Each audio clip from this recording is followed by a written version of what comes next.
Bonjour les gars, bienvenue sur notre chaîne YouTube. C'est une dernière analyse sur la formation de nouveaux cyclones tropicaux dans le sud de l'océan Indien près de Maurice et de la Réunion. Donc tout d'abord, si vous n'êtes toujours pas abonné à cette chaîne, alors abonnez-vous maintenant pour ne pas avoir à chercher. Pour nos vidéos, merci. Comme nous l'avions prédit plus tôt, il existe d'énormes possibilités de formation de nouveaux cyclones tropicaux intenses près de Maurice et de la Réunion vers le 9 et le 10 février et maintenant les modèles sont à nouveau modifiés et montrent des données différentes. Avant d'entrer dans les détails, nous souhaitons clarifier que beaucoup de gens prétendent que nous fournissons des données inexactes sur les cyclones tropicaux dans le sud de l'océan Indien, mais je tiens à préciser que ces modèles sont très complexes et qu'ils ont changé à chaque seconde.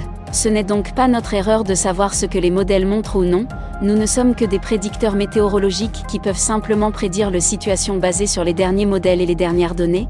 Le modèle GFS montre à nouveau de très grandes possibilités de nouvelles formations de cyclones tropicaux intenses près de l'île Maurice et de la Réunion.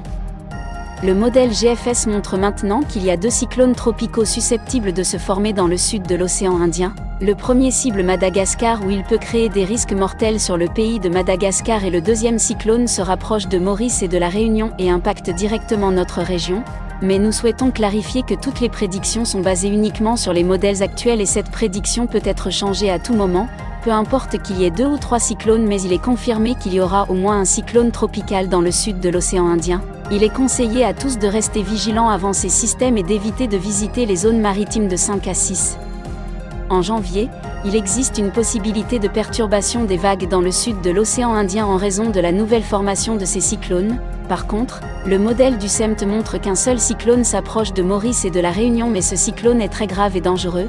Comme le CEMT est connu comme le modèle le plus sous-estimé et le plus fiable pour prédire les meilleures données, donc ECMOF et GFS en un seul endroit montrant le cyclone direct sur Maurice. Mais nous dirons quand même qu'il y a plusieurs changements possibles dans l'intensité et la trajectoire de ce système.